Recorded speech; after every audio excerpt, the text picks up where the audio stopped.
começando aqui a palestra sobre o uso de software livre no setor público, uma discussão ética, filosófica e, por consequência, política também. Nós temos aqui na nossa mesa de discussão pessoas de vários níveis, o nível político, o nível empresarial, o nível acadêmico, e a gente vai tentar trazer à tona que o software livre é algo mais do que um software que é só mais barato. Tá? A gente, no dia a dia, a gente discute coisas que é óbvio que ele é mais seguro, é óbvio que ele é mais barato, e é muito fácil para uma empresa tomar uma decisão baseada nesse tipo de conceito. Mas e se ele não fosse? Vocês não tomariam essa decisão? Vocês não usariam nunca o software livre se ele não fosse mais barato ou ele não fosse tão seguro ainda?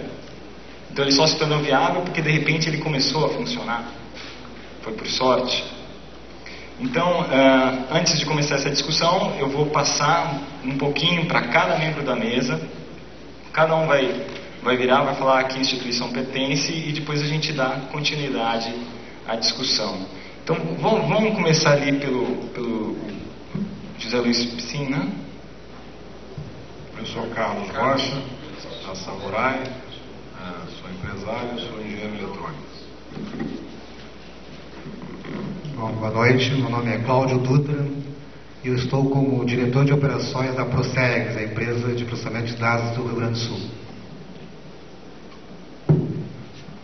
Paulo Eire, sou diretor de desenvolvimento da Procegs, sou graduado em Ciências da Computação. Pedro Antônio Dourado de Rezende, sou professor da Universidade de Brasília de Ciências da Computação, tenho escrito e publicado artigos e ensaios sobre a dimensão filosófica e jurídica do negócio e do uso do software. Boa noite, eu sou Paulino Michelasso, professor da Faculdade FIAP em São Paulo, nos cursos de pós-graduação em internet. Boa noite, eu sou Luiz Capitulino, membro do Quilombo, usuário e programador em Linux. E eu sou o Ricardo, para quem não conhece é Gandhi, e eu sou membro também do Quilombo Digital, que é uma instituição que visa discutir conceitos éticos e filosóficos relacionados ao software livre. Bom, vamos começar então a nossa discussão aqui. A gente pensou em fazer uma palestra um pouco diferente das que vocês costumam ver. Normalmente, a gente ia chamar cada um dos integrantes aqui e eles iam discursar por 10, 15 minutos e só no final da palestra, daqui 1h30, vocês iam conseguir fazer algumas perguntas e expor o que vocês pensam. A ética e a filosofia, elas são fruto da sociedade. Elas refletem pensamentos, verdades. Então a gente tem que perguntar primeiro para vocês, para poder analisar essas respostas e dar um retorno sobre isso. Então, eu queria fazer uma pergunta. Aquele que me responder ganha uma camiseta, tá? A pergunta é o seguinte: qual a função do Estado? Promover a felicidade humana. Então, nós temos uma resposta ali: promover a felicidade humana. Isso está na política em Aristóteles, na ética Nippon. Então, vamos ver o comentário aqui dos nossos participantes enquanto eu entrego a camiseta para aquele que conseguiu. Se quiser comentar. A gente pode fazer outra pergunta: o que é felicidade? E aí nós vamos indo. Felicidade é a moral constituída da instrução do ser humano e promover Pronto. a evolução. Alguém tem outra definição para Estado? Essa definição mais conhecida que a gente...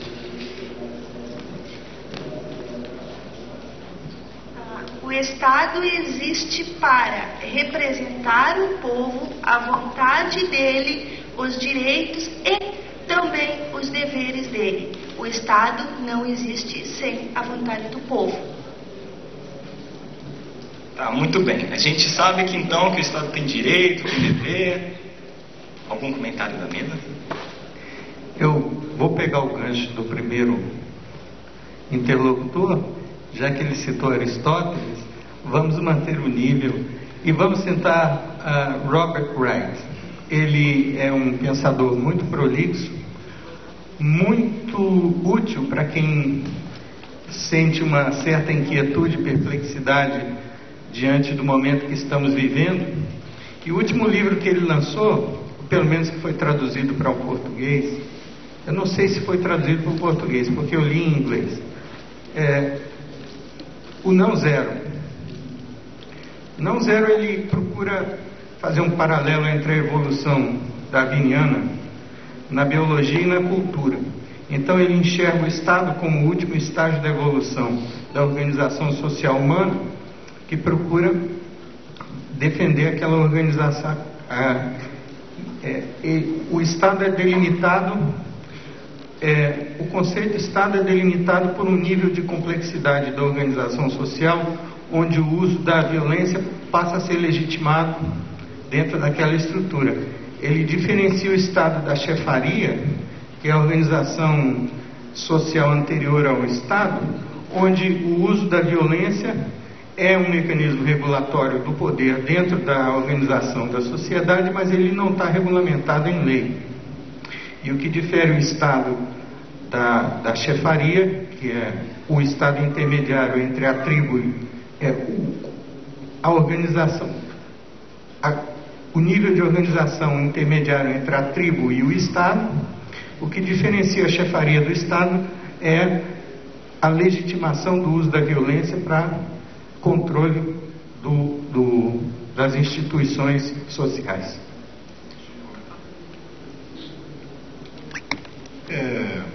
Tendo em vista esses comentários e o fato de que o tema é o software livre no setor público e que a gente está discutindo o Estado, eu vou propor uma pequena digressão sobre casos concretos.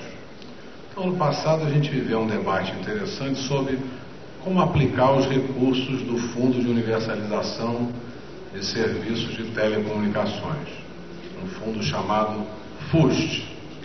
Esse fundo tem hoje em caixa 2,2 bilhões de reais. Para aplicar os recursos desse fundo, a legislação determinou que a Anatel, que é a agência que regula o setor de telecom, deveria fazer licitações em cima de 14 programas. E lá na Anatel existe um sistema que é um processo de consulta pública. Bom, na minha avaliação, se você tem um processo de consulta pública que funciona, e aí o Estado começa a exercer o seu papel, ele tem uma grana para gastar, tem uma legislação que o Congresso aprovou, e portanto deve ser cumprida, seguindo linhas macro, linhas mestras, como você citou, como o Rezende citou. Então tem lá um processo de consulta pública. Você publica uma proposta, considerando que na sociedade existe uma quantidade razoável de pessoas inteligentes, essas pessoas todas contribuem. E qual não foi a surpresa de todos nós? Que depois de um processo de consulta pública e com uma contribuição rica de uma série de pessoas das mais diversas áreas, da área acadêmica, área de governo, área empresarial, usuários, o produto da consulta pública não só não mudou praticamente nada, como ele ficou pior do que quando ele entrou. Quando ele entrou, ainda havia coisas do tipo, poderá haver soluções Linux, poderá haver soluções Windows, poderá haver soluções mistas. Quando ele saiu do outro lado da consulta pública, embora eu tomei o cuidado de ler todas as contribuições, que eram algumas centenas de páginas, não havia em lugar nenhum nas contribuições setores ou segmentos que dissessem devia tirar esse software livre daí e devia colocar só produto proprietário para consolidar o monopólio de uma empresa estrangeira. Eu não vi ninguém que tivesse escrito esse tipo de proposta, mas esse foi exatamente o resultado do processo de consulta pública de um órgão do Executivo. E aí a gente percebe que para que isso aconteça, outros fatores com certeza aconteceram. Então, interesses econômicos importantes, evidentemente de consolidação de monopólio, influenciaram agentes de governo a tomar decisões absolutamente contrárias aos interesses do país. Isso é um problema. Por outro lado, a gente teve a satisfação de ver que parlamentares de partidos diversos questionaram esse tipo de atitude do Executivo na Justiça, e a Justiça concedeu liminares favoráveis à demanda desses deputados. E aí a Anatel, que é um órgão legítimo, está lá no Executivo, tentou derrubar as liminares dos deputados umas 4 ou 5 vezes e perdeu sucessivamente todas as vezes na Justiça. Aí os parlamentares não satisfeitos questionaram a ação do Executivo no Tribunal de Contas da União, que não é um órgão do Judiciário, para quem não sabe. O Tribunal de Contas da União é um órgão vinculado ao Congresso Nacional. E em diversos pareceres técnicos intermediários, todos condenaram a ação do Executivo. Isso é para mostrar a vocês o seguinte: há esperança.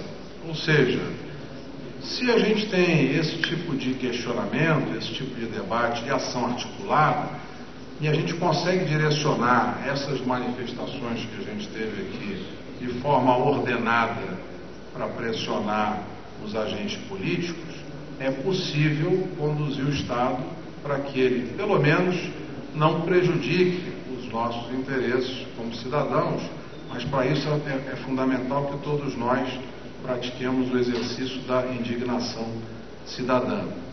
E esse software livre, ele nos gerou um aprendizado tremendo ao longo do ano passado, porque aí a gente começou a se perguntar, e os parlamentares inclusive, né, para que serve isso? Deve usar? Não deve usar? Será que os alunos, que são mais ou menos 7 milhões e meio de alunos das escolas secundárias, devem ter uma alternativa única de produto proprietário ou devem ter alternativas? Tá certo? Essas alternativas devem ser disponibilizadas independentemente de que elas custem mais caro ou não? Né? Será que a gente deve ter uma solução exclusiva? Bom, interessantemente, esse debate todo e com as pressões políticas virou lei. Então, hoje você tem uma lei aprovada no Congresso Nacional que diz que no programa Educação, obrigatoriamente serão utilizadas soluções que apresentem acesso a alternativas de sistemas operacionais. Então, isso mostra que software livre no ano passado virou um assunto de importância estratégica dentro do setor público, e acho que merece a gente, entendo essa perspectiva, discutir um pouco mais nessa linha. Perfeito. Eu vou dar um aviso só, que hoje vai haver um debate na TVE, tá, às 8h30, sobre software livre, tendo a favor a Procegs e a CEPROGs e contra a CESPRO. Então esse é um debate interessante, porque você vai ver pessoas a favor e contra. A CESPRO do Rio Grande do Sul.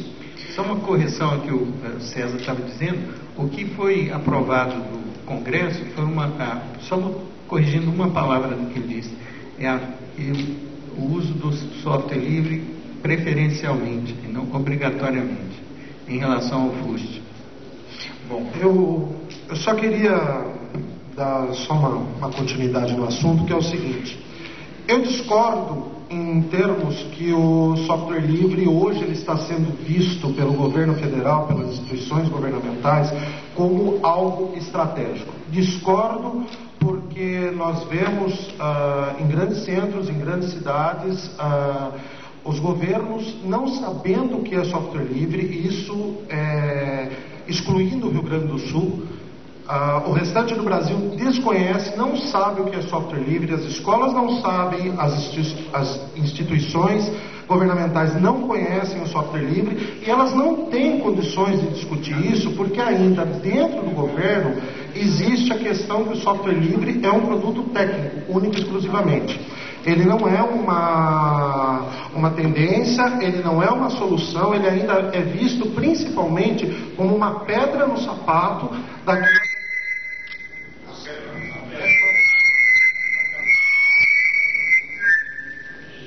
Obrigado.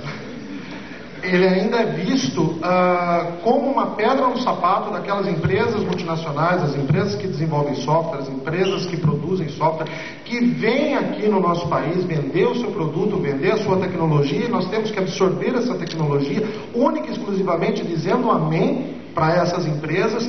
E hoje eu ainda vejo dentro do governo muitas pessoas, muitas instituições que não aceitam o software livre, que elas não veem o software livre como um produto estratégico para a continuidade do processo democrático dentro do nosso país e principalmente para a educação do nosso povo. Hoje isso não é visto dentro do nosso país, é visto principalmente como uma pedra no sapato das instituições que estão aí.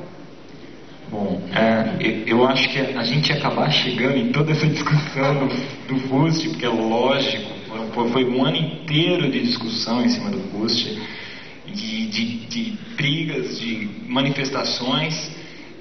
A gente ia chegar nessa parte também que não concorda, eu discordo, né? E por que a gente começou falando de Estado? Qual a pergunta básica? Quando você pergunta na rua para um leigo qualquer, ele consegue responder o seguinte: o Estado tem que fornecer saúde, o Estado tem que fornecer educação. O que ele transmitiu como felicidade são aquelas coisas básicas para o ser humano sobreviver: é saúde, educação, transporte, terra, né? Steadley que eu diga. Então, qual que é o papel do Estado? Segurança. Se o papel do Estado é fornecer estes itens, eles precisam de uma infraestrutura tecnológica, é lógico. Então será que não é, a minha pergunta agora é para vocês, é tarefa do Estado produzir a tecnologia para essa infraestrutura básica? Ele tem que produzir o software para a saúde? É responsabilidade? Que tipo de responsabilidade? O governo tem que te vestir? O governo tem que... Não, ele tem que te ensinar. Ele tem que te dar um apoio de vida, mas como é que ele vai te ensinar? Então é responsabilidade também ele gerar gerar tecnologia. Um exemplo de caso é na Alemanha. Na Alemanha, eles tiveram uma licitação de um grande sistema, enorme sistema, e a melhor solução era proprietária. A melhor solução era proprietária. E eles escolheram a solução Linux, a não proprietária, por um motivo muito simples. Eles pararam e pensaram: bom, primeiro, tem um fator estratégico, eu quero saber a transparência, eu quero ver, e a gente acha que é o correto. Então, agora, continuando, alguém tem algo a dizer a respeito? Vocês acham que é papel do Estado ou vocês discordam? Não é papel do Estado produzir. Mas então tem que ter um tipo de incentivo fiscal. O carro que nem faz com carro, não produz carro, mas vai lá e deixa construir.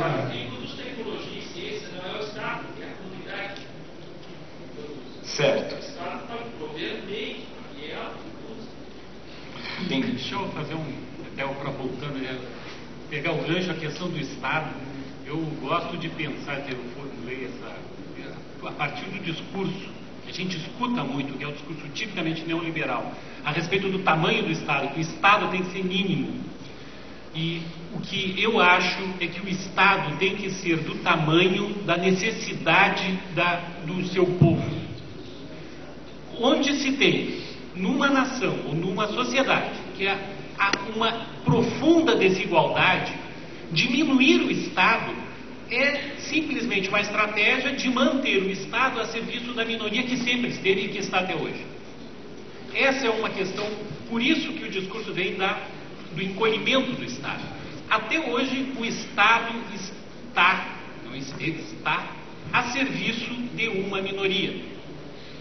E isso causa essa profunda, o fosso que a gente tem entre um país, como vamos falando, né, de Brasil, que é a 8ª, 7ª, 9ª economia do mundo, e é um campeão de miséria. Mas que diabo disso? Aí vamos encolher. Quando se começa a avançar na discussão vamos se apropriar desse Estado, vem a dizer, não, vamos tirar o Estado do negócio. E aí entra nessa a discussão o seguinte, setor de informática, tecnologia da informação. Nós estamos num momento de crescimento, de inflexão. Até ontem, tecnologia da informação ela era isolada, era nicho. Com o advento da internet, outros avanços, o que aconteceu com essa tecnologia? Ela começa a se espraiar, como gosta de dizer o nosso governador aqui, ela se integra, ela vai para a sociedade. As pessoas começam a usar a informática e têm necessidade de si. E a tecnologia para isso? Como é que era usada a tecnologia nos seus setores? Ela era totalmente fechada. A Procerves, governo do Estado, uma vez, isso tem 30 anos, disse: a minha tecnologia é IBM. A partir disso, e suportado por uma lei, que é uma lei boa em termos de compras públicas, o Estado assim, é total dispensa de licitação. Compro hardware, componentes, software, IBM. Não tem. E por quê? Porque na própria lei, essa lei avançada diz, olha, não se precisa fazer uma... dispensa de licitação, porque tem a questão da solução única. Não há como. Os Estados já usam IBM, tem que ser IBM, vão comprar IBM, pronto. Isso é extremamente cômodo. Por esse viés que está se desenvolvendo a informática. Só que chega um momento que se diz não basta. E aí é que nós estamos nessa discussão, que o FUST é um dos capítulos, que é uma novidade. As pessoas, pô, mas sempre foi assim. Pode não mudar agora. A história é essa. A informática sempre foi assim. Eu digo, não, minha tecnologia é X. Compra-se X porque é melhor, é a única solução. E não é. E o software livre está aí para isso, para a gente abrir essa... Existem duas maneiras de você encarar um problema, sempre. Tem gente que compra na rua um hot dog e fala, tá com R$1 no bolso, não tem dinheiro nenhum. Aí ela comprou o hot dog, comeu o hot dog e falou, puta, ainda bem que deu para comprar. Dá graças a Deus. E tem aquele que fala, puta, que bosta que eu sou, que eu só consigo comprar um hot dog. O problema é o mesmo, a situação é a mesma, mas você encara de duas maneiras distintíssimas. O software livre você pode encarar do mesmo jeito. Quando cai um dinheiro na rua, você viu caindo do bolso do cara, e você pega e devolve para ele. Você pode pegar e devolver para ele por dois motivos. Um, porque você chega, você vai ser preso. Ou, não, por quê? Porque eu sou íntegro e eu devolvo para ele. A situação é a mesma, e ainda assim a diferença, o gap, o buraco é enorme. Então a gente está tentando trazer essa coisa, que o software livre é uma questão de integridade. Muita gente fala em doação. Eu não sei quantos de vocês doam. Então eu estava explicando aqui para eles que quando a gente faz uma doação, existem pessoas que acreditam que doação é uma responsabilidade das pessoas, do indivíduo, tem que ser feita, mas a gente não poderia trazer isso à tona aqui, porque tem gente que faz e tem gente que não faz. Mas o Estado, a gente acredita que ele tem que doar, porque o Estado existe para o cidadão. Ele só existe porque o cidadão está ali.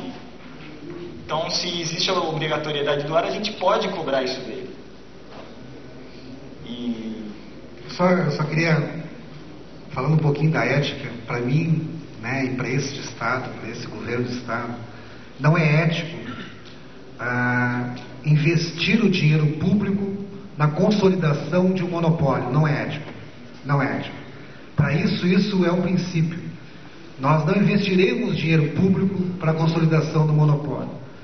Software pode ser bom e pode ser ruim. Não é porque é software livre que é um software bom. Não é porque é software proprietário que é um software ruim. Agora, qual é a filosofia que está por trás da questão do software livre? E aí eu vou juntar com o FUST, juntar com programas do Governo do Estado do Rio Grande do Sul, juntar com uma série de iniciativas que nós vemos adotando neste Estado, nesse país e neste mundo. Porque o software livre, ele agrega uma comunidade, e não uma comunidade territorial. E quando a gente diz que defende a soberania do povo, nós estamos dizendo que nós estamos defendendo o conhecimento desse povo. E o software livre, mesmo ele sendo ruim, o software, ele propicia isso. Ele propicia que eu conheça, ele propicia que eu modifique, ele propicia que eu dialogue com a sociedade, ele propicia que eu dialogue com uma solução, coisa que o software proprietário não dialoga. A questão do FUST, eu queria que o Gandhi colocou, se fosse de graça, a Microsoft ameaçou, não sei se consolidou isso, a entregar de graça os seus aplicativos para todas as escolas do Brasil. Mesmo assim, mesmo com essa ameaça da Microsoft, eu não sei se consolidou ou não, um grupo, né, de pessoas aqui do Estado, junto com outras pessoas do Brasil, disseram: não, essa solução não nos interessa. Nós estamos desenvolvendo uma solução que permite que dentro de uma sala de aula o aluno não seja um aluno, o aluno seja um cidadão. Ele não vai ser um robô da Microsoft onde fica aprendendo o Word, o Excel e chega, que aprende de graça lá. A Microsoft dá instrutor de graça, inclusive, para ele. Mas ele chega em casa e obriga o seu pai, sua mãe, seu tio, sua tia a usarem isso. Né? E não aprende, ele vira robô. Nós preferimos ter uma ação que permite que o ser humano aprenda com o aprendizado da humanidade. Não é ético alguém se apropriar do desenvolvimento da comunidade, do conhecimento da comunidade, em seu proveito, e não disponibilizar para a própria comunidade. Esses conceitos estão por trás de toda a política que nós desenvolvemos aqui no Estado do Rio Grande do Sul e que nós temos certeza que nós vamos desenvolver para o resto do país. Eu não tenho dúvida que o Estado não produz tudo. Agora, eu também tenho muita certeza que o Estado é um grande tutor desse desenvolvimento. Quando o Paulo N. fala aqui que quando a IBM veio e baixou, fez com que o mercado do Estado todo ele se desenvolvesse em IBM, porque o Estado é um grande comprador de tecnologia. Portanto, se o Estado não propicia que a gente tenha condições de liberdade, o mercado não vai ter liberdade. E quando eu falo mercado, não é esse mercado neoliberal, pelo amor de Deus, não é esse.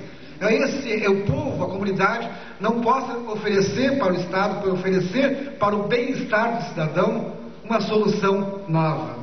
E eu queria aproveitar nesse momento e dizer isso, uma coisa que para nós é muito caro.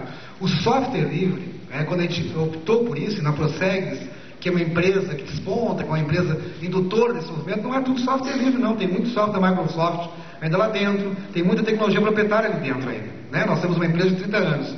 Quando a gente induz isso, quando a gente avisa para o povo que nós queremos avançar nesta linha, nós estamos dizendo também que o Estado está gastando muito dinheiro nisso. Eu quero dizer que quando a gente migra de uma plataforma para outra, nós gastamos dinheiro. Só que eu não gasto dinheiro pagando licença para o Bill Gates. Eu gasto dinheiro no desenvolvimento do cérebro, no desenvolvimento do conhecimento do meu companheiro, do meu país. É esse dinheiro que eu gasto. Porque não é barato a gente fazer uma migração. Não é barato. A gente gasta, a gente paga para desenvolvedores, tanto da Processo como desenvolvedores da comunidade, prestarem soluções para nós. E nós pagamos o desenvolvimento da sua intelectualidade, nós pagamos o conhecimento deste povo. Eu quero encerrar essa minha intervenção uma coisa que para mim é muito cara. Eu trabalhei durante 20 anos na empresa de telecomunicações. E eu acho que isso é muito grave, a gente tem que denunciar em todos os momentos. Com a privatização das telecomunicações no Brasil, aconteceu um fato. O telefone virou R$50. Né? As pessoas hoje têm acesso ao telefone. Só que também acabou com o Centro de Pesquisa e Desenvolvimento da Telebrás. Esse Centro de Pesquisa e Desenvolvimento da Telebrás, que fica em Campinas, era o 5º centro de pesquisa do mundo. Não era da América Latina nem do Brasil, era do mundo. Esse centro de pesquisa desenvolveu uma central telefônica digital, chamava CPA Trópico. Esse centro de pesquisa entregou para essa comunidade empresarial desenvolver. Hoje esse centro de pesquisa não existe mais. Hoje tudo que se compra no Brasil é importado. Tudo. Inclusive o conhecimento. Isso para nós é grave. E isso que o software livre tem como a sua grande filosofia, né? a troca do conhecimento, a integração do mundo através do conhecimento e não através de posições de licenças nem de monopólios. Isso que Cláudio está dizendo é de importância central. O Brasil, nos últimos 10 anos de governo, optou por não ter políticas públicas de longo prazo nessa área. Até 1989, 90, inclusive eu participei de um conselho que se chamava Conselho Nacional de Informática e Automação, que era o CONIN. E a gente, às vezes, tem um grupo de pessoas, uma linha de pensamento, que acha que a gente tem que estar sempre olhando as coisas que se fazem lá fora, porque lá fora eles fazem melhor do que a gente e a gente precisa aprender. Infelizmente, esse aprendizado ele é seletivo, né? A gente só traz as coisas que interessam não a nós, mas a outros interesses. Nos Estados Unidos, por exemplo, existe um órgão como o CONIN que funciona até hoje. Chama-se President's Technology Advisory Committee. Você vai lá e pergunta o seguinte: tem algum francês sentado nesse conselho? Não. Tem algum japonês? Também não. Algum russo? Também não. Tem os reitores das universidades, algumas universidades, tem presidentes de empresas de capital nacional lá.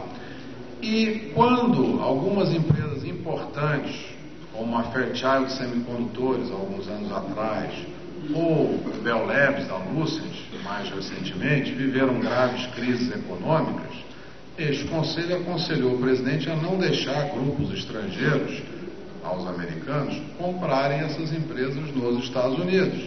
Quando a Fairchild viveu dificuldades econômicas, o grupo francês Schlumberger ia comprar. O governo americano não deixou. Quando mais recentemente a Alcatel francesa ia comprar a Lucent, que incluiu o Bell Labs e milhares de patentes, o governo americano não deixou. Quando nós vamos exportar aços especiais nos quais nós somos mais competitivos, o governo americano não deixa. Então tem coisas boas lá nos Estados Unidos. Quando lá a Microsoft exerceu práticas ilegais de comércio para a consolidação do monopólio, o executivo americano processou a empresa e a justiça condenou a empresa. Então, no Brasil, a gente deve seguir bons exemplos. Toda vez que houver interesses do país que precisam ser defendidos, o governo tem que atender a esses interesses, independentemente, muitas vezes, de que interesses privados das próprias empresas daquele país estejam sendo contrariados. Isso que Cláudio colocou no setor de telecomunicações é fundamental. Por que é fundamental? Quando a gente atuava na Associação da Indústria de Informática há anos atrás, a gente media estatísticas de números de empregos qualificados por $1 milhão faturado. Então nós chegamos a ter na área de tecnologia da informação 10 empregos por $1 milhão faturado.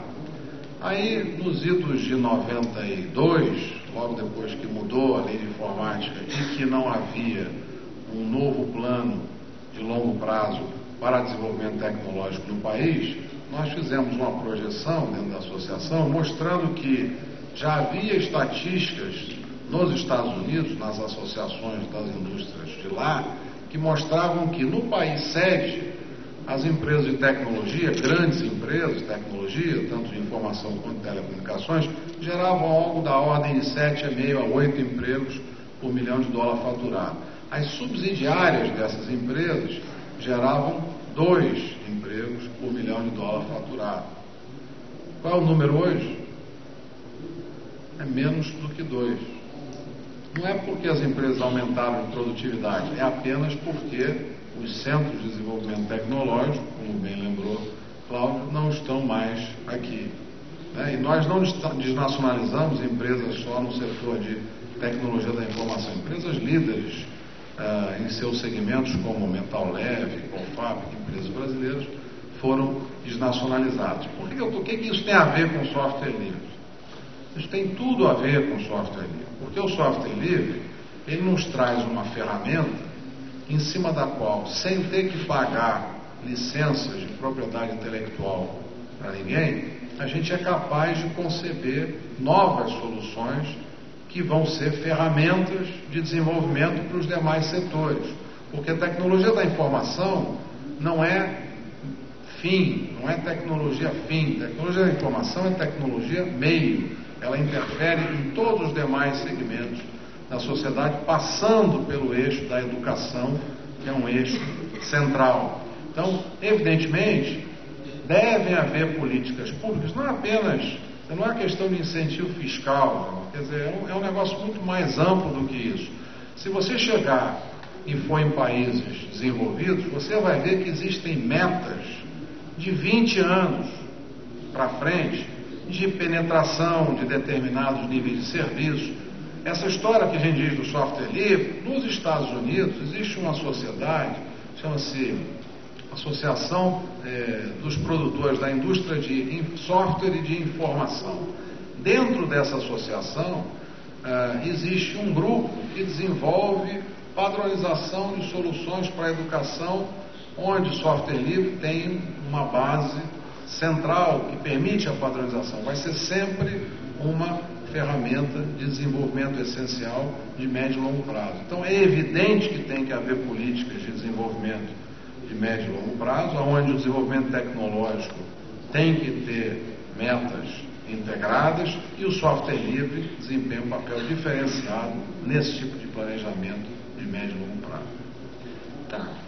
Agora, acho que a maior parte que foi discutida nos dois últimos argumentos se referia a investir no próprio país. Agora vai ganhar uma camiseta. Quem me responder o que um renomado presidente de uma empresa disse para Bill Gates em um jantar que ocorreu há algum tempo. Alguém conhece o caso?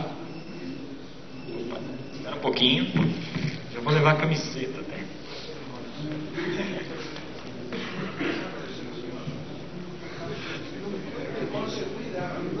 Se não me engano, é um caso que saiu na revista do Linux há algum tempo, correto? Que tem esse termo, espraiando software livre. Inclusive, quando fiquei conhecendo essa reportagem. Foi no jantar, se não me engano, né? Que foi aberto duas questões, a pessoa da América Latina, e uma delas era um pessoal aqui do Rio Grande do Sul. E ele perguntou, inclusive isso, o Bill Gates, como é que ficava essa questão da tecnologia e da parte econômica do software livre, né? Que o dinheiro seria melhor investir se fosse investir no próprio povo, na comunidade local. Que ele perguntou diretamente foi o seguinte: ele chegou, foi sorteado, ele teve a sorte de conseguir falar com o Bill Gates, foram 2 sorteados, eu acho, não sei, e ele virou e deu um exemplo. É um presidente de uma empresa, chegou e perguntou: para que eu vou ver essa fuga de capital do meu país? Porque quando eu compro um Windows, esse dinheiro vai para onde? Vai para fora do país.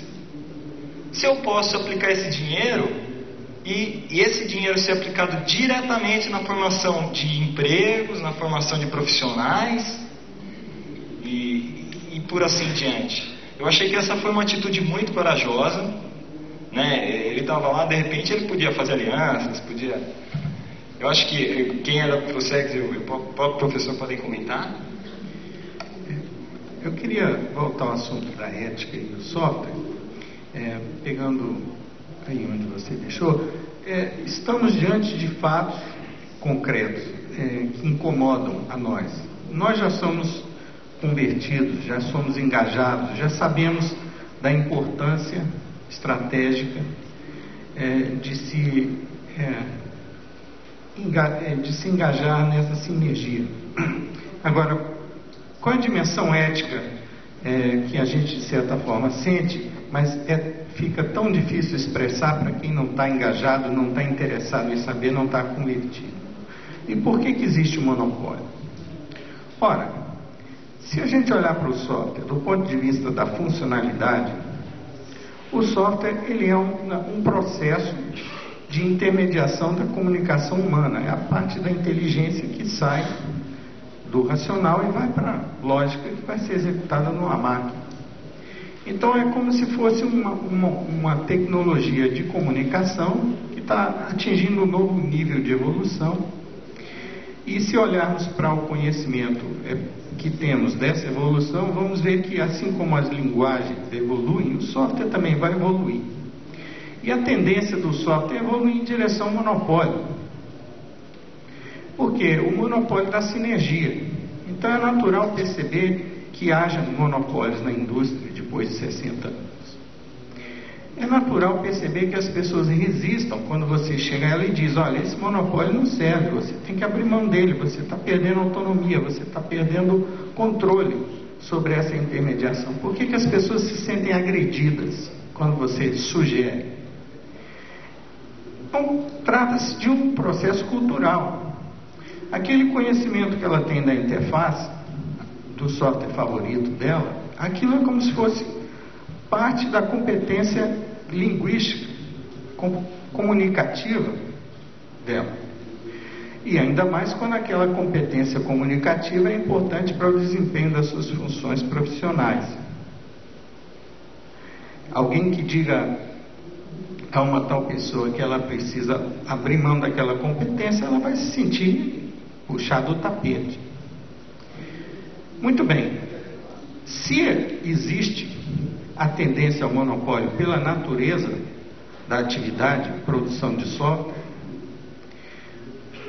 o que nós estamos fazendo aqui? Nós estamos aqui defendendo um monopólio, que é o monopólio da liberdade. Assim como as linguagens evoluem de forma livre, por que o software não pode evoluir de forma livre? Porque já pensou se alguém começasse a cobrar a você pelo direito de usar uma palavra que ele usou pela primeira vez na obra literária? Isso faz sentido? Alguém pode pensar numa ideia que seja original? Alguém pode pensar numa ideia que não tenha sido antes contaminada por outras ideias e poder vir à tona? Contaminada não seria a melhor palavra. Inseminada, não é? Então, a resistência de quem procura argumentos, entra em processos de sofisma para poder justificar a sua adesão ao que está o status quo, inclusive dentro do Estado. Existe um racional por trás. Numa palestra me disseram: professor, o senhor está dizendo aí que nós somos reféns do monopólio proprietário, o senhor também é refém. Eu digo: eu sou, mas eu sou refém das minhas ideias. Agora, quem escolhe as minhas ideias sou eu. Agora, quem escolhe os formatos dos arquivos que você insiste em usar, quer dizer, todo o seu acervo intelectual, toda a sua produção intelectual está desmaterializada. Ela só existe através da interpretação de um formato que alguém diz que é dono. E amanhã, se o cara disser: não vou lhe vender mais esse produto, ou vou lhe cobrar tanto em vez de tanto, como eu vinha cobrando antes, e você não puder pagar, ou não quiser pagar, como é que fica? Como é que você vai ter acesso à sua produção? Então, a questão da ética, ela passa pela importância da liberdade na função do software. É a mesma importância que a linguagem tem para uma cultura como meio de permitir que essa cultura surja e evolua. Eu vejo o software da mesma forma que eu vejo uma competência linguística. O que o movimento do software livre combate, no plano filosófico, é o direito de alguém se apoderar de padrões de representação do conhecimento ou da produção intelectual de uma sociedade que tende a se virtualizar por questões econômicas e que use a necessidade de se perpetuar um modelo de negócio que aquela empresa sente. A Microsoft não está interessada em dinheiro, ela já tem. A Oracle não está interessada em dinheiro, já tem. Estão interessados em poder, que é o que pode perpetuar o status quo. E o plano onde elas agora atuam, quer dizer, não é mais no plano. Daqui para frente elas não vão mais atuar no plano econômico para manterem os seus negócios. Vão atuar no plano legislativo. Vão atuar fazendo lobbies por leis como o DMCA, como o SSCA. A questão ética que a gente vive nesse debate é sobre a liberdade de expressão, porque o software passa a ser uma extensão da nossa competência linguística e comunicativa no mundo virtualizado.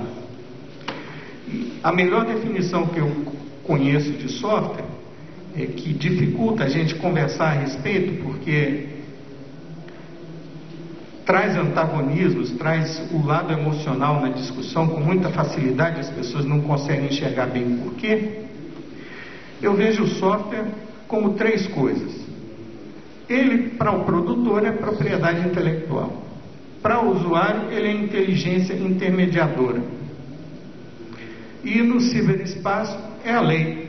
As coisas só acontecem no mundo dos símbolos, que a gente conhece ou chama de ciberespaço, na medida em que sequências de bits ganham significado, e esses significados nos são dados através da intermediação do software. Só acontece como o software interpreta.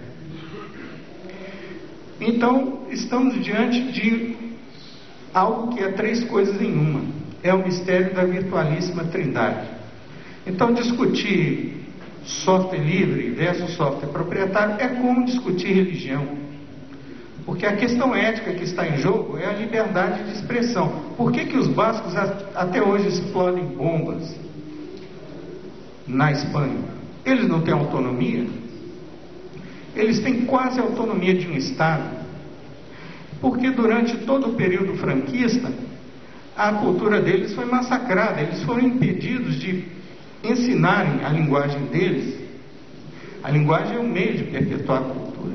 Nas escolas era proibido usar a linguagem em cerimônias, em eventos públicos. E esse ranço está aí até hoje. Então, discutir software livre versus software proprietário mexe com a emoção das pessoas. Porque quem está... O problema é que quando a competência, quando a nossa simbologia nos é roubada, nos é negada até mesmo por aqueles que fazem parte do seu dia a dia e compactua com esse roubo. Eu venho de um estado que, infelizmente, hoje eu tenho vergonha de dizer que eu pertenço a ele. Paraná. Tenho vergonha de dizer que eu sou paranaense. Antes eu dizia que eu tinha orgulho. Que diz que informatizou todas as escolas públicas, mas as escolas estão entregues a empresas terceirizadas fraudulentas, aonde as empresas não pagam água, não pagam luz, não pagam imposto para o Estado e utilizam dos computadores, que é propriedade estatal, para cobrar dos alunos e obter lucros. Aí quando você se levanta contra isso, porque quando o Estado me nega a minha felicidade, é-me direito de me surgir contra esse Estado. E até mudar o Estado se precisar usar da violência. Não sou eu dizendo, são os iluministas franceses. Está lá. Então, quando você denuncia isso e diz, isso aqui não é correto, não é ético, não é moral, você cobrar dos alunos. Aí vem os teus colegas de profissão, não, mas está tão bonito o laboratório, olha como ele deixou bonito, tem até o Windows XP lá. Aí eu respondo bonitinho, porém ordinário. Aí eu pergunto para cada um dos meus colegas, quem é que vai pagar a multa se a Polícia Federal chegar até lá? Aí ninguém responde. Aí qual é a questão ética minha? Ligar para a Polícia Federal e dizer que está sendo roubado? Ligar para a Secretaria de Educação? E quando você liga para a Secretaria de Educação, não vai adiantar nada, porque eles também utilizam as cópias não originais, vamos dizer assim. Então aí é uma questão de moral. Aí a gente tem que levantar a questão de moral, como o Stalmer bem disse. É uma questão de moral, sim. Você se insurgir e dizer, se você quer usar o software proprietário, é problema teu, pague por isso. Agora, você tem outra proposta, você tem outra visão, que vai te dar liberdade, que vai te dar vida, que vai te dar outro raciocínio. O que eu fiz? Eu peguei, fiquei tão injuriado que eu resolvi fazer uma faculdade de informática para combater esse tipo de coisa que está acontecendo. E por isso que eu estou aqui no fórum. Mas, além dessa questão, e aproveitando aqui o que o professor falou, é uma situação, inclusive, que eu acho constrangedora. Alguns de vocês devem... Só um detalhe, viu? A Prefeitura de Curitiba dá de papel passado, a grande Prefeitura de Curitiba, para a pior máfia da história da humanidade, um terreno de 20 mil metros quadrados num dos bairros mais caros de Curitiba, para fazer um centro de treinamento. É isso que está acontecendo no Paraná. Mas a questão ética, que inclusive muitos de vocês devem passar, e eu sofro deste mal, inclusive, é a questão de até quando se usar o software proprietário, de que forma utilizar esse software proprietário e a partir de que momento você vai utilizar o software livre. Porque existe muito a questão da necessidade, a questão da disponibilidade e a questão daquilo que você precisa produzir, você precisa fazer. Por exemplo, eu vejo professores que eles utilizam-se de softwares proprietários com a finalidade de desenvolver o trabalho que ele está fazendo com os alunos nas faculdades e escolas e coisas do gênero, e se utilizam de software proprietário. Por um único motivo: eles não possuem condições de tempo e coisas, principalmente de tempo, para se dedicar à utilização do software livre ou para o aprendizado daquilo. Então, até que ponto, qual é o momento que você vai sair do software proprietário, por que você vai sair do software proprietário para você entrar no software livre? Porque nós falarmos que é simplesmente a questão ética, pois bem, eu vou pegar e vou utilizar somente software livre a partir do meu trabalho, eu não vou mais utilizar software proprietário. Existem pessoas, existem profissionais de todas as áreas que dependem de softwares proprietários, que eles não têm hoje condições de utilizar o software livre, e não é pela questão de ética, eles até sofrem com isso. Por exemplo, eu utilizo determinados produtos que eu sofro, mas eu tenho que utilizar, porque eu não tenho disponível um produto proprietário. Eu sou aquele que devo ser queimado na cruz? Seria eu uma pessoa que devo ser queimado na cruz devido à não utilização daquele software, de uma opção livre? Muitas pessoas sofrem com isso, que elas eticamente querem utilizar o software livre e elas não possuem disponível o software, elas não têm condições de utilizar esse software, seja pela questão de tempo, seja pela questão de aprendizado, enfim, por diversas questões. E essa pessoa, como que ela deve ser tratada? Ela deve ser tratada como uma pessoa que deve ser jogada na fogueira da Inquisição ou não? Só enquanto, Cláudio, só deixa eu, antes, porque bem rapidinho, aqui no estado, como tem uma colonização alemã e italiana muito forte, a gente tem uma piadinha muito interessante. Se falar mal do alemão, vai italiano vai ligar. Como é que a gente consegue botar 100 alemães dentro de uma Kombi? É só dizer para ele que não dá. E pronto, que a gente resolveu o problema. Eu queria só contar essa piadinha, porque justamente isso, nós estamos vivenciando na Procegs, e eu queria só trocar essa experiência. Dizer para as comunidades, voluntárias ou comunidades organizadas que militam na questão do software livre, que não tem um sistema similar proprietário, é a melhor coisa do mundo. Porque o povo sai a cata desse sistema, sai a cata para desenvolver. Então eu acho que o Estado, eu só queria fazer antes do Cláudio, o Estado que eu estou tratando aqui não é o governo do Estado do Rio Grande do Sul. Então não é o governo do Paraná, é Estado que congrega o Executivo, o Legislativo, o Judiciário, as universidades, as comunidades, enfim, o Estado como um todo. Então aqui, a indução do Estado, ela é fundamental para a tecnologia avançar. Então, mas eu acho que é dizer que não tem, é dizer que não dá, que a gente sempre dá um jeito de conseguir. Sempre, Não, o comentário que eu ia fazer, posto que estamos falando um pouco dessas questões filosóficas e éticas, é o seguinte: existe toda uma discussão também sobre o que são bens comuns, né? A Unesco andou tratando desse assunto em diversos congressos, dos chamados Infoética, tem muita tinta correndo aí sobre esse assunto, né? E colocando a coisa assim meio extrema, às vezes eu me pergunto, imagine o seguinte: se o ar passasse a ser privatizado, né? Porque o ar é o bem comum mais, digamos assim, democraticamente utilizado do mundo, né? É um modelo já, talvez, eu não sou sociólogo, mas seria esses tipos ideais weberianos, né? O ar é um bem comum na profunda acepção da palavra. A água, já por sua vez, já é às vezes comum, mas é um pouco menos, né? E uma parte dela já deixa de ser, né? E a questão do software também tem um pouco essa dimensão. Até que ponto é um bem comum e por isso serve um pouco a esse conceito de o Estado como um motor da felicidade humana. Tenho minhas dúvidas sobre esse absolutismo da felicidade proporcionada pelo Estado, mas enfim, seria um lado da questão. No outro extremo, o software como um modelo de propriedade, né?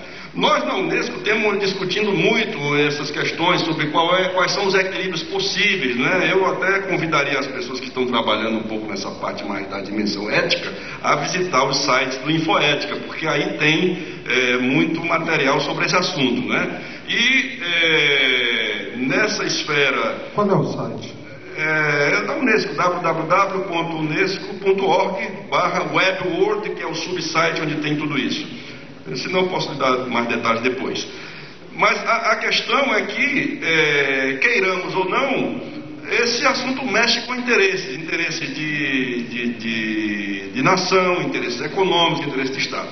Uma outra dimensão também desse assunto, que eu acho que a Unesco coincide muito com a formulação do professor, é com relação à diversidade cultural. Mesmo que não seja por uma questão de natureza, de estratégia de governo ou de promoção de uma autonomia tecnológica, existe uma questão da natureza humana, que é a seguinte: dentro do cyberespaço é preciso que haja a expressão de todas as tribos, e naturalmente que, digamos assim, entre aspas, no bom sentido, quem se dedica ao software livre tem que ter a sua expressão como um certo direito de expressão linguística, que no caso nosso da Unesco entraria muito mais pelo lado da chamada diversidade cultural, que permite então que cada comunidade tenha algumas escolhas. Se o sujeito quer falar na sua língua, né, lá em Quechua,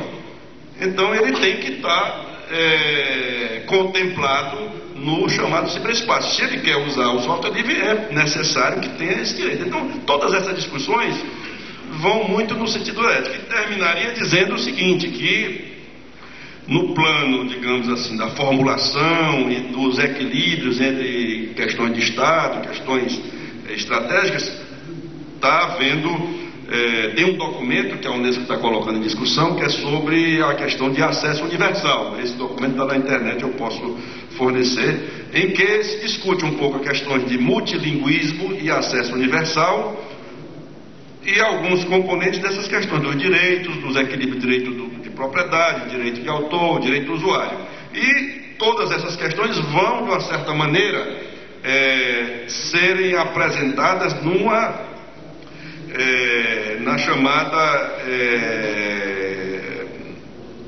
Cúpula Mundial da Sociedade da Informação, que vai se realizar agora no próximo ano, não é? Aonde vai funcionar um pouco como aquela cúpula que teve no Rio para discutir o meio ambiente, em que aí vão ser formulados conceitos muito importantes sobre convenções possíveis nessa esfera de tudo que se refere à sociedade da informação. Ou seja, a questão da ética tem vínculos com a economia, vínculos com o Estado e vínculos até com a própria liberdade de expressão, né? É isso que Só para dar uma pontadinha que inclusive vai servir como discussão. Nessa questão ética, principalmente nessa questão multilinguística, O que não acontece no software proprietário é o interesse das empresas em atender determinadas parcelas, determinadas populações ou determinadas comunidades, pelo fato de serem muito pequenas, com certeza. E nós, inclusive, há cerca de uns 4 meses atrás, a gente entrou numa discussão e chegamos no seguinte: poxa vida, está na hora da gente fazer um software livre, um software livre Tupi-Guarani. Nós temos essa proposta hoje, o nosso grupo Quilombo Digital, nós temos essa proposta, estamos começando a desenvolver, inclusive se existirem pessoas que são ligadas às comunidades indígenas e coisas do gênero, de fazer o quê? Simplesmente passar um código para Tupi-Guarani, começar a atender determinadas comunidades que hoje têm necessidade, que inclusive são excluídas digitalmente, muitas vezes por causa da língua, muitas vezes por causa do idioma, muitas vezes por causa desse tipo de coisa. E então era só para fazer esse comentário, porque com certeza vai virar, a pessoa vai falar: nossa, mas para Tupi-Guarani atender 500 índios ou coisas do gênero? Sim, por que não? Quando eu estava falando de linguagem, eu estava pensando num buraco que fica mais embaixo. Eu estava pensando em interoperabilidade, em protocolos que são supostamente abertos. Quem usa software livre está passando pela experiência de estar começando a ficar cego do ciberespaço, né? De repente um site que abria, agora não abre mais no Netscape. O que está acontecendo? O cara começa a fazer script numa ferramenta que ele ganha de graça, que é o super eficiente, que ele vai poder fazer página em 2 dias, e agora o script não é mais no padrão aberto. Ou mas é interpretado diferentemente do que o padrão aberto está dizendo que precisa ser.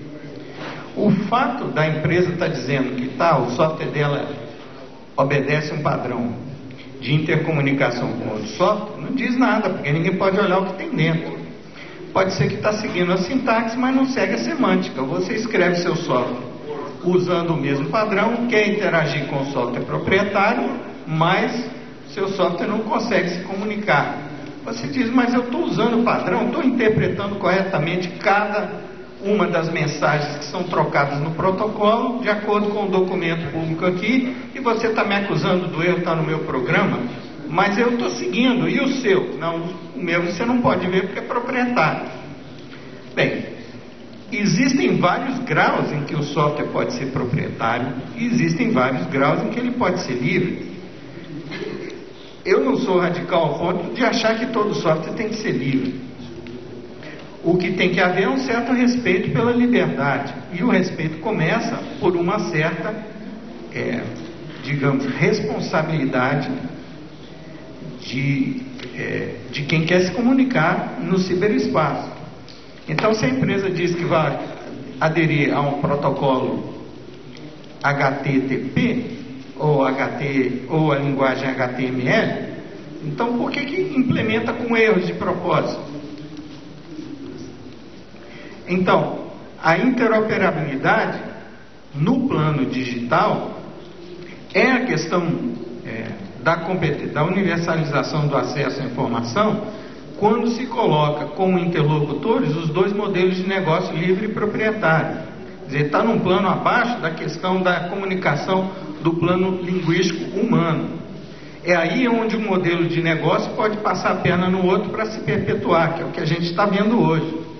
Quer dizer, a convivência se torna difícil entre os 2 modelos, e a coisa começa a parecer um confronto de verdade, no momento em que uma começa a usar jogo sujo, já que é guerra, para tentar minar a sobrevivência do outro. Quer dizer, já não estão dizendo mais que o software livre é coisa de amador, já não estão dizendo mais que é inseguro, estão começando a dizer que é coisa de gente que faz também vírus, que faz também, promove ataque, que solta informação sobre vulnerabilidade de forma irresponsável. Mas é assim que o software livre evolui. Então parece que é um cerco aí para criminalizar, para justificar o fato de que os padrões que antes eram abertos, o que é a internet? Uma experiência com padrão aberto. Aí de repente você diz que está usando o TCP/IP, mas o software que está implementando a pilha lá começa a lhe mandar mensagem de erros que você não entende por quê.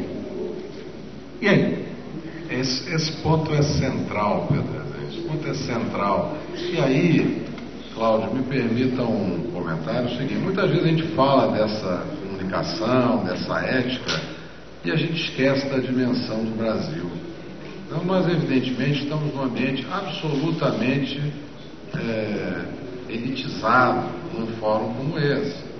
E isso é um tremendo momento de oportunidade. A gente que vem nesses fóruns aqui e vê a dimensão do vetor de mudança que esse tipo de fórum está gerando, e a gente sabe que o Brasil é um país de dimensões continentais, e a gente sabe que se a gente tiver um planejamento adequado, e até pela beleza da nossa língua portuguesa, que nos protege naturalmente do ponto de vista ético-cultural, se a gente criar vetores de educação dos nossos professores, que são os multiplicadores, se a gente criar soluções para os nossos milhões de alunos, que não sejam soluções necessariamente fechadas, como muito bem colocou Rezende, que sejam soluções que atendam a padrões. Evidentemente, se houver produtos proprietários que se proponham a ofertar valores adicionais àqueles que possam pagar, desde que eles atendam a padrões, está tudo bem. Agora, se nós conseguimos criar as ferramentas que vão disponibilizar os valores básicos à grande massa da população, por si só, isso vai gerar um mercado de dimensões absolutamente espetaculares. Eu tive assistindo uma palestra do Portugal, presidente da Embrapa, outro dia, e nessa linha do software livre no setor público, eu acho que a gente pode, até aí um convite à Unesco, estimular teses nessa linha. O trabalho que a Embrapa fez na agroindústria brasileira me desperta uma percepção de que esse desenvolvimento de software livre, em movimentos como o do Rio Grande do Sul, por exemplo, são muito parecidos com o que a Embrapa fez. Eu vi uma análise do Portugal dizendo o seguinte: olha que interessante, como nós estamos num ambiente tropical, e por força disso hoje a gente tem um grau de produtividade de plantio e produção de soja, de algodão e de outros grãos, e mesmo de determinadas raças de gado, por exemplo, suinocultura, enfim. O que acontece? Esse tipo de tecnologia, ela só é eficaz na nossa faixa tropical. E os países do hemisfério norte não conseguem evoluir nessa direção porque eles não têm um ambiente natural para fazer isso. Então, o que está acontecendo? Nós estamos exportando tecnologia do agronegócio para todos os países que estão na mesma faixa tropical que a nossa no hemisfério sul. O que nos leva a perceber que movimentos como o do Rio Grande do Sul e em outros estados, em São Paulo a gente tem lá um bom apoio de certos segmentos do governo para atuar com software livre, tanto na prefeitura quanto no governo do estado, e se a gente aproveita a dimensão da nossa população e a demanda natural de inclusão digital, e até ideias como esta que você levantou, de montar mecanismos que nos permitam atender a diferentes diversidades culturais que a gente tem intra-país. Nós não temos uma língua portuguesa, nós temos múltiplas línguas portuguesas, não precisa chegar nem no tupi, nós temos múltiplas línguas portuguesas no Brasil. Esse negócio pode se tornar não só uma solução de inclusão digital para os 90 e tantos % da população que não tem o acesso que nós temos, mas pode se tornar um negócio de exportação extremamente interessante para países que têm dimensão de população igual ou maior do que a nossa e que enfrentam problemas parecidos, porque o software livre não é necessariamente um bem que não gera negócio, tá certo? Ele é apenas uma forma diferente de tratar os valores do sistema de informação. Tem muito negócio de serviço para fazer nessa área. Sem precisar pagar licença. Obrigado, Cláudio. Fazer uma outra discussão com essa questão da interoperabilidade, que eu acho ela fundamental. Esse é um dos lados do movimento do software livre, que tem várias faces, e um que eu acho muito importante é o da interoperabilidade. Um exemplo prático que a gente tem é a questão do que, para mim, o software livre começa pelo hardware. Como eu tinha falado antes, a história da informática ela começava proprietária desde o hardware.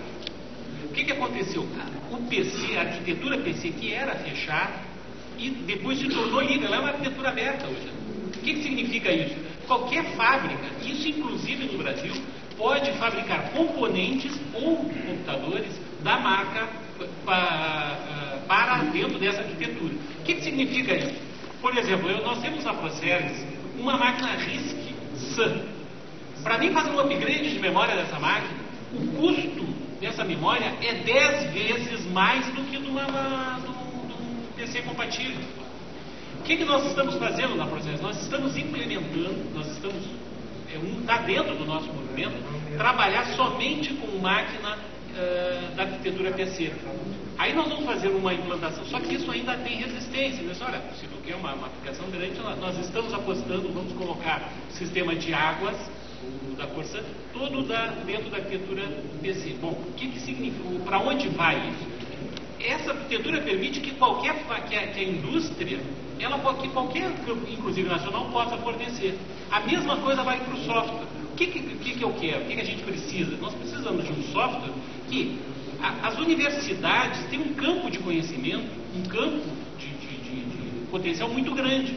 Só que quando a gente começa a falar do software, daquele monopólio, a sociedade vai sendo excluída. Imagina que até hoje, as universidades, eu fiz um curso há 4 anos atrás, essa era uma tecnologia tratada, essa tecnologia que hoje é um monopólio, ou quase monopólio, era tratada com total desdém. Isso não é tecnologia, isso é um absurdo. Isso é exemplo de bug, de má tecnologia. E nós estamos num ponto que a universidade vai dizer, bom, eu não tenho mais o que fazer para trabalhar, meus amigos, meus alunos. Vocês só vão trabalhar com isso aqui, porque só existe isso. Vamos construir e daqui para frente, né? Porque para trás é caixa preta. Quando a gente abre o software, o que nós estamos falando? Nós estamos falando em apropriar conhecimento da oportunidade de negócios para o país e para fora, não necessariamente livre. Aí vem essa questão, não precisa ser necessariamente livre, mas seja aberto. Eu posso abrir uma licitação, eu posso fazer uma concorrência e contar com vários fornecedores, com várias opções abertas. Isso é uma questão muito importante. E também, só para concluir, uma outra questão que eu acho que trata da ética pública é a seguinte: nós estamos num momento que eu acho que é importante, que nós temos que começar a trabalhar no nível legislativo, inclusive, e dos governos, que é a responsabilidade do governo quando ele coloca na evolução da integração com a sociedade. Aí o imposto de renda é um momento que estamos todos, e o governo do Rio Grande do Sul também tem a sua parte. Aí, nós estamos começando nisso, não somos totalmente livres. No momento que é disponibilizado um produto para a sociedade, eu não posso, por esta ação, que é uma ação típica de governo, imposto de renda só o governo que arrecada, outras relações só o governo faz, a saúde, se nós vamos disponibilizar uma rede de saúde, é o governo quem vai necessariamente tratar. Eu não posso dizer, tá, meu, gente, está aqui, eu, governo, fiz um grande investimento social na área da saúde, agora vocês façam a sua parte. Com qual software? O único. Não podemos fazer. Aquele que tem o browser, né? E o browser é a máquina disso. Nós estamos lá numa luta para as opções via internet, né, que a população, a sociedade, aí quando se fala não só pessoas físicas, também pessoas jurídicas, se integrem com o governo via browser, só que a gente cai sempre num browser único, porque porque tem essa funcionalidade, porque esse trata melhor, porque se tu quer uma coisa tão bonita como aquela que tu viu lá, aí é assim, mas isso não te importa, porque isso é normal, isso todo mundo usa. A gente já fez até levantamento na internet, 99% dos browsers que acessam são esses, então não te preocupar, tá bom. Não pode ser assim, isso é uma questão ética. Isso sim a gente tem que discutir, e isso nós temos que começar, inclusive no plano legislativo, dizer, ó, não pode ser assim.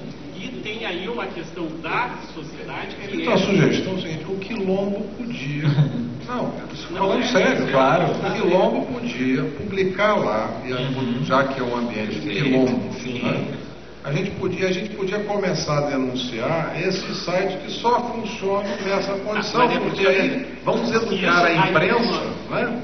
Isso é uma estrada, viu? O PC, para ser um padrão, tem alguns anos. O browser hoje, gente, nós temos várias opções de browser. Mas para quem desenvolve, no caso a Procergs, Não é assim. A gente vai dizer, ó, eu botar uma opção de dizer, gente, tá aqui, funcione em qualquer browser. Não é fácil.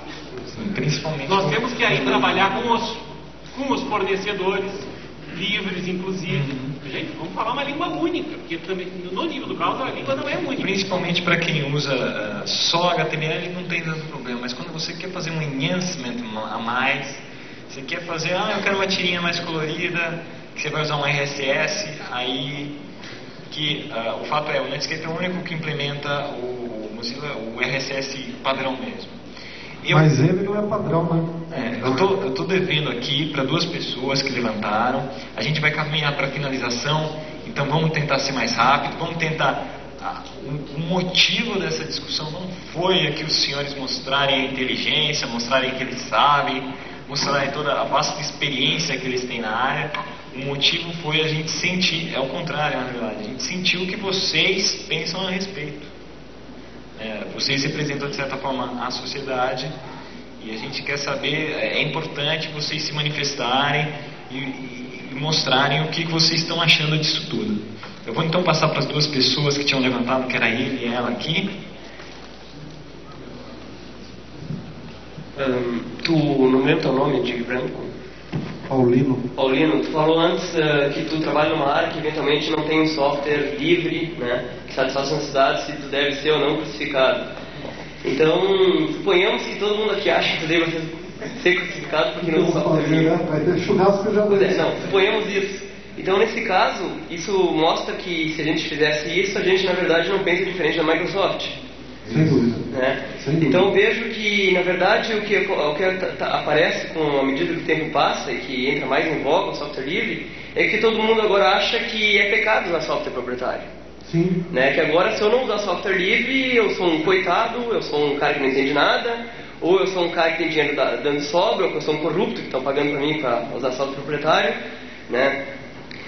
Então vejo que o software livre, na verdade, ele deve ser encarado, a maneira de usar ele, a obrigatoriedade ou a ênfase de usar o software livre em 2 níveis. A nível pessoa física e a nível pessoa jurídica. Eu, enquanto pessoa física, tenho plena liberdade de usar como eu quiser. Né? Depende do meu estado de humor, depende se eu quero jogar um jogo, se eu quero produzir um site, né? Depende disso. Então, de certa forma... A maneira como, né, o colega aí se mostrou indignação, né, pelo fato das escolas não usar, da prefeitura estar jogando dinheiro fora com essas coisas, eu acho que realmente nesse caso procede, porque aí poucos estão mexendo com o que é de muitos. Mas a partir do momento que eu trabalho numa escola, por exemplo, eu cheguei lá um dia e disse pro diretor assim, se amanhã viados aqui, o que quer que eu faça hoje? Formata tudo, né? Então eu disse, então tá, saímos em tudo, a partir de agora é assim, né? Então eu tive a sorte de poder trabalhar num lugar onde eu pude implantar em 2 dias, né? Claro, já vem um trabalho de mais anos, mas em 2 dias a gente mudou o negócio, migrou assim, e as pessoas a ferro e fogo entraram a fundo, né? Então eu acho que a gente não deve tentar levar a ideia de software livre como uma guerra, né? Uma guerra, não importa o quão importante eu acho o software livre, sabe? Porque vamos ver assim, a gente está preocupado mais e como é que a gente vai implantar e que critérios a gente vai usar para fazer o maior número de pessoas possível adotar software livre. Mas vamos pensar daqui a 50 anos, o que vai estar sendo usado? O software livre está sofrendo um cerco de uma enxurrada de 100 mil patentes. Se não for criado o fato consumado de que é uso corrente, essa enxurrada de patentes vai criminalizar o uso do software livre, eu não tenho dúvida. Então nesse caso, né, porque senão eu vejo assim, até uma vez parece que o Linus Torvalds disse assim, quando falando da guerra de distribuições, uma querendo ser melhor que a outra e mais user, né, deixa aqueles caras se matar, eu vou ficar me divertindo fazendo kernel. Né? Então, de certa forma, é um pouco assim, sabe? Para que a gente ficar se desgastando e brigando com gente que, né, pensa de uma ou de outra maneira? Eu acho que eu uso software livre porque eu gosto, né? Tu não usa? Eu vejo o seguinte, quando nós criamos o Quilombo Digital, o nosso principal ponto era esse. A nossa discussão não é uma discussão baseada numa distribuição ou baseada numa vertente de software, coisa do gênero. Não. A nossa questão é discutir o software livre eticamente, se ele é ético, se ele não é ético, onde ele pode ser aplicado, como ele pode ser aplicado e assim por diante. Tanto que dentro do Quilombo nós temos a condição de discutir sobre tudo e pessoas de todas as vertentes. Eu sou uma pessoa que eu tenho um trabalho muito grande com o lado escuro, né, vamos dizer assim, né, eu tenho um trabalho muito grande, eu venho do mundo Microsoft, eu trabalho atualmente com o mundo Microsoft, infelizmente a faculdade, ela por ser uma faculdade particular, ela trabalha com todos os sabores de softwares proprietários e com todos os sabores de software livre. E eu, infelizmente ou felizmente, para mim particularmente felizmente, eu consigo trabalhar com as duas vertentes, vamos dizer assim.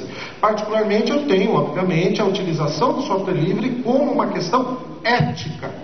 Eu acho que eticamente ele deve ser utilizado por tudo aquilo que nós comentamos. Entretanto, existem determinadas opções que eu não tenho como chegar numa determinada empresa ou chegar numa determinada numa pessoa e encostar o revólver na cabeça dele. Não, você vai usar o software livre porque é melhor. O que é melhor?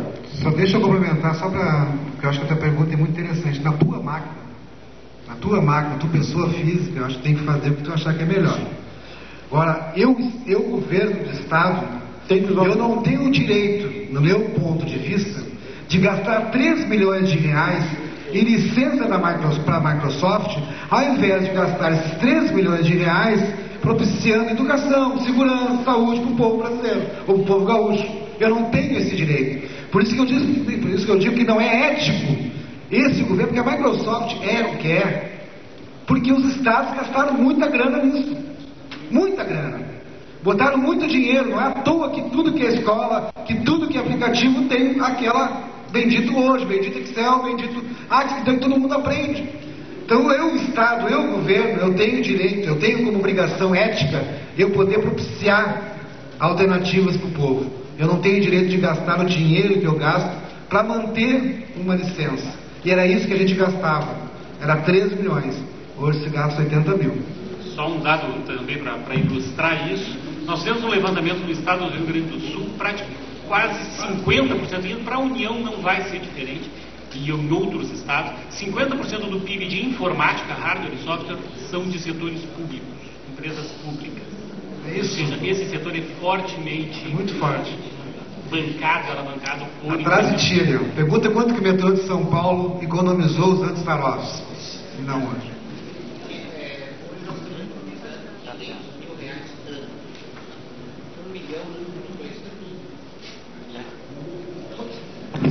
E só para saber, para onde foi o dinheiro? Ele foi utilizado no que essa redução de 1 milhão em 2 anos?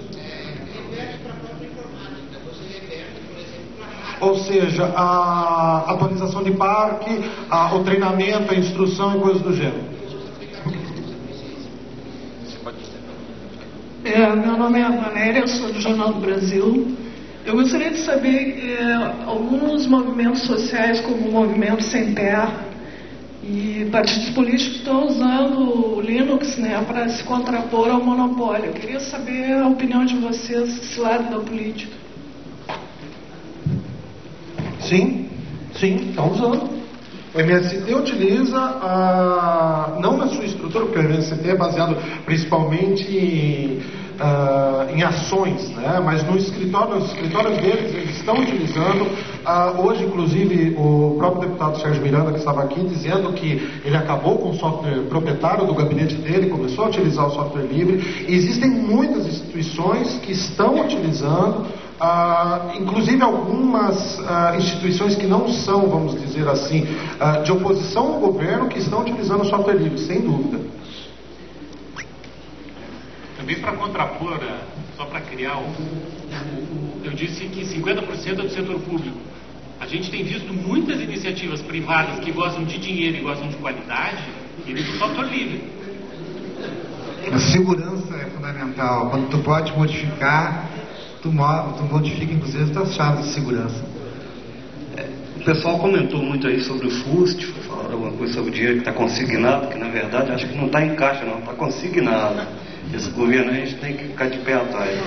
Esqueceu de falar do PROINFO, que é o Programa Federal de Informática nas Escolas, que está todo baseado em arquitetura proprietária e que fazendo coro ao companheiro da Praceres ali, eu espero que numa perspectiva de governo popular, o futuro governo possa iniciar com essa afirmação de autonomia e de soberania na área de tecnologia, arrebentando com essa pouca vergonha que tem no MEC. Vamos começar e todo mundo vai arrebentar lá, porque não dá.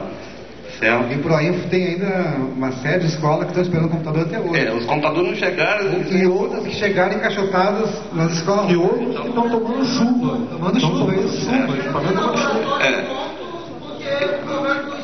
Eu tô iniciando agora em junho uma dissertação de mestrado e espero conseguir pelo menos um pouquinho de dinheiro para pesquisar isso a fundo, para colocar isso a baila para a comunidade, para estar pesquisando isso aí. Eu só tenho uma pontinha no seu questionamento. Não é o próximo governo, seja ele PT, PSDB, PPS, coisa do gênero. É a instituição. A instituição ela tem que tomar as rédeas do processo de acabar com o software proprietário e utilizar o software livre. Não tem que ser ideologia, não tem que ser levado por ideologia, não tem que ser levado por partido político. Isso é uma questão nacional da população e não o interesse de um partido ou outro. Que Deus e Alá te ouça, amigo. Agora, se não tiver um governo lá para peitar, meu amigo, as coisas não acontecem assim não. Que Deus, Alá e os orixás também. Na realidade, deixa eu dividir com você o seguinte: eu tenho uma empresa, a empresa precisa faturar, precisa vender, precisa pagar os salários, as despesas e tal. A gente tem sido nos últimos meses, muito procurado por empresas que começaram a ouvir falar mais, até por causa de eventos como este do FUST, que causou muita discussão na imprensa. Isso é um processo de educação. Até, 2 anos atrás, as pessoas nas empresas achavam que se fossem usar software livre não ia funcionar, ia dar problema, ia custar muito caro para a migração e o hardware. Só que hoje em dia, as pessoas que se dispõem a prestar um pouquinho mais de atenção vão perceber, não só pelo fato da licença, não só pelo fato da licença. Hoje a gente trabalha em arquiteturas que funciona da seguinte maneira: você tem lá um servidor e você tem carga remota de um servidor para 50 estações, para 100 estações. Em nenhuma dessas estações tem periférico algum mais. O consumo de energia cai a 1/5 do que tinha antes. O custo de operação, TCO, cai a 1/5 também, na ordem de 1/4 a 1/5. Por razões muito simples. Na hora que você tem um servidor e você faz carga remota em 50 estações, jamais o técnico vai naquela estação na ponta reinstalar o sistema operacional porque o HD crashou. Não existe mais isso. Some. Aí quando você vai em sistemas como ele estava citando de maior porte, onde você começa a estruturar clusters, que hoje você vai num rack vertical e você instala mole, 82 processadores, agora já existem sistemas de servidores em lâminas que você instala 324 processadores num rack de 19 polegadas e que esses processadores não têm disco, não tem CD-ROM, não tem nem fonte. Você tem fonte para 24 processadores e todos os programas, incluindo os servidores de aplicação, os firewalls, seja lá o que for, são todos carregados a partir de 2 servidores duais de alta disponibilidade. O custo de gerenciar isso é muito menor do que o custo tradicional.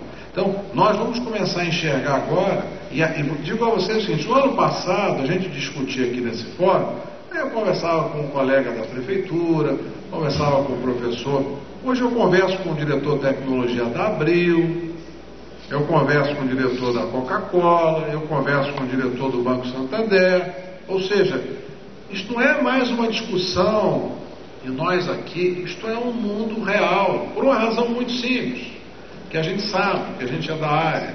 Você senta numa máquina, num software proprietário, o uso efetivo daquela funcionalidade é 10% para o usuário típico, 5%, talvez na média, se tiver alguns usuários um pouco mais, vai 15%. A gente começa a olhar e fala, poxa, mas eu paguei $500, uma cópia de um processador de texto, que o sujeito numa intranet escrita em Zope me dá esse processador de texto à disposição, porque a formatação já está toda pré-definida para determinados segmentos.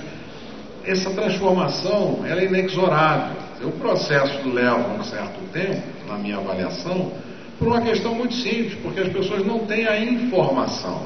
Então, é muito mais fácil. Aliás, Gustavo tem sempre dito isso, né, Gustavo, nas suas apresentações.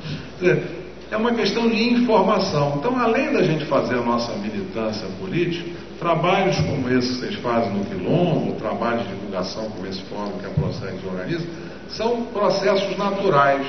E eu estimulo vocês a fazerem fóruns, pequenos que sejam, você lá com a sua turma dos professores, lá na associação dos professores, esse troço gera um efeito eficaz muito grande, tá certo? Bom, eu só vou passar mais um pouquinho a bola para cá e depois lá para o fundo para mais um. E o tempo já está acabando e se vocês tiverem mais perguntas, depois vocês podem se aproximar da mesa, fazer diretamente, porque a gente não quer prender as pessoas, mas ao mesmo tempo tem pessoas que se interessam bastante pelo assunto.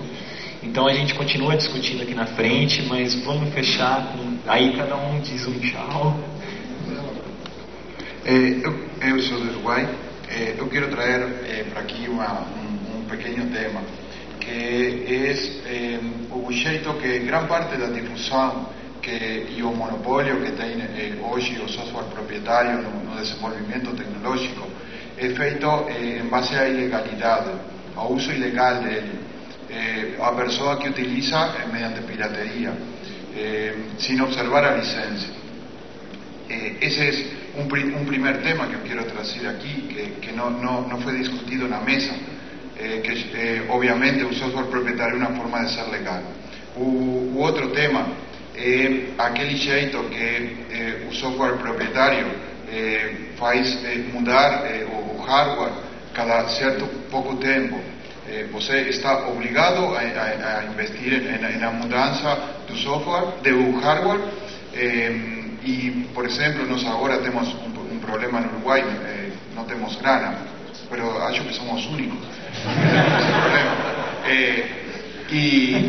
E o governo saiu porque tem que colocar computadores nas escolas, porque tem tudo aquilo das tecnologias, da informação, etc, etc.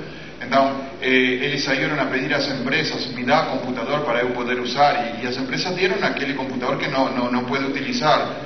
Então, depois foram a golpear na porta da Microsoft e disse, bueno, agora me dá um software. Ele disse, eu dou de graça, tudo isso que vocês falaram, pero ele dá de graça o XP, o 2000, não? E não pode colocar naquele 286 que com monitor Hércules. Então, o software livre é o único que assegura, obviamente não foi pensado naquela época, não? Ou pelo menos as plataformas que falamos aqui, Linux e alguma outra. Pero só mediante eles pode ser adaptado, e essa liberdade de ficar com o mesmo hardware durante muito tempo, de não cair nas políticas comerciais que têm as empresas, essas políticas que começam com eu me uni com tal empresa, fez uma fusão e agora não temos mais a plataforma X, agora temos a plataforma Pi. Todo esse tipo de coisas, o software livre dá essa liberdade que eu creio que é importante desde o ponto de vista ético. Tem que comentar pegando onde você começou, não é só esse impulso pela perpetuação do modelo de negócio em cima de manter o usuário cativo a um processo de constante atualização. Nós estamos passando por um novo patamar de virtualização dos processos sociais com o reconhecimento do documento eletrônico no plano jurídico. Então, existe a necessidade de se entender corretamente como é que se pode vincular a autoria de um documento a uma pessoa que está usando um software para criar um documento. Então, o problema matemático foi resolvido há 25 anos, 26 anos, com a descoberta do primeiro algoritmo criptográfico assimétrico robusto, que é o RSA. Mas ele é baseado no princípio de que o autor do documento vai se identificar através do uso de uma chave privada que ele tem que manter em sigilo e que é gerada com o seu par, que é a chave pública que lhe faz par. O que uma chave faz, a outra verifica sem poder imitá-la. Então a chave pública pode ser distribuída sem que o possuidor dessa chave pública possa imitar a ação da chave privada. Agora, você vai guardar essa chave privada num meio magnético para ser manipulada por um hardware, por um software, que você não sabe o que tem na lógica dele. Então, onde surge o interesse de se falsificar documentos ou de se de anular assinaturas depois do...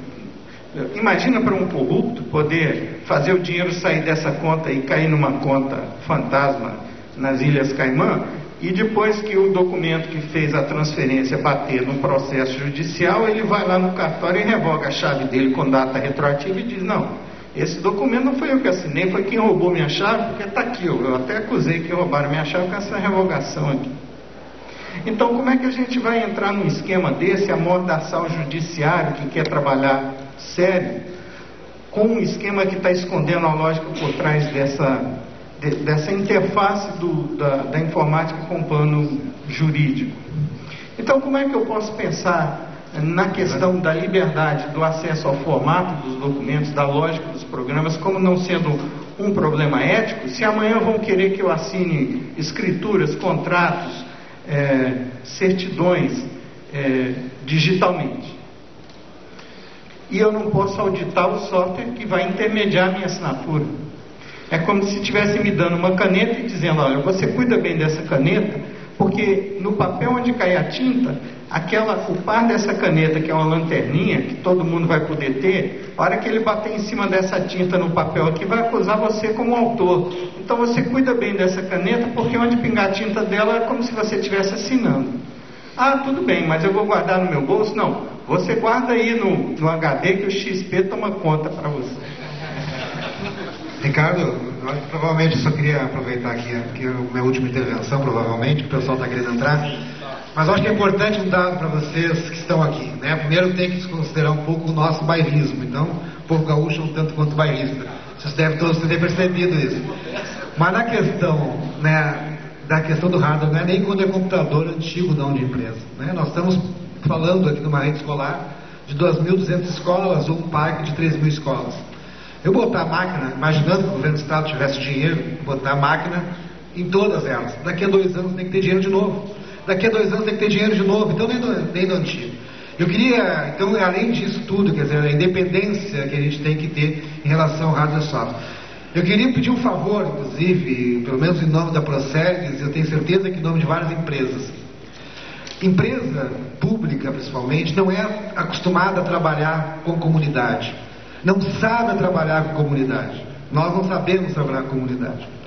Nós temos dificuldade nisso. As empresas muitas vezes são criadas e estruturadas na sua burocracia legal, nas suas legislações. Então nós temos que aprender isso. É um apelo que nós fizemos insistentemente. Como fazer isso?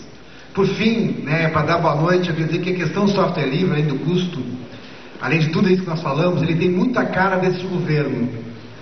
Muita cara deste governo, né? Esse governo que se propõe a ser um governo do Estado do Rio Grande do Sul, da participação popular, da radicalização da democracia. Nós só podemos fazer isso estimulando o uso do software livre. Porque para nós, e parodiando uma música, né, que dizia que nós não queremos só comida, nós não queremos só comida, nós queremos a liberdade para copiar, nós queremos a liberdade para distribuir, nós queremos a liberdade para modificar, nós queremos ter a liberdade de expressão.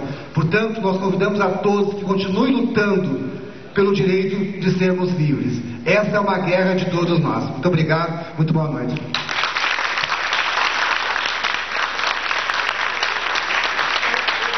Por favor, os dois queiram finalizar, depois então... Boa noite, eu endosso as palavras dele.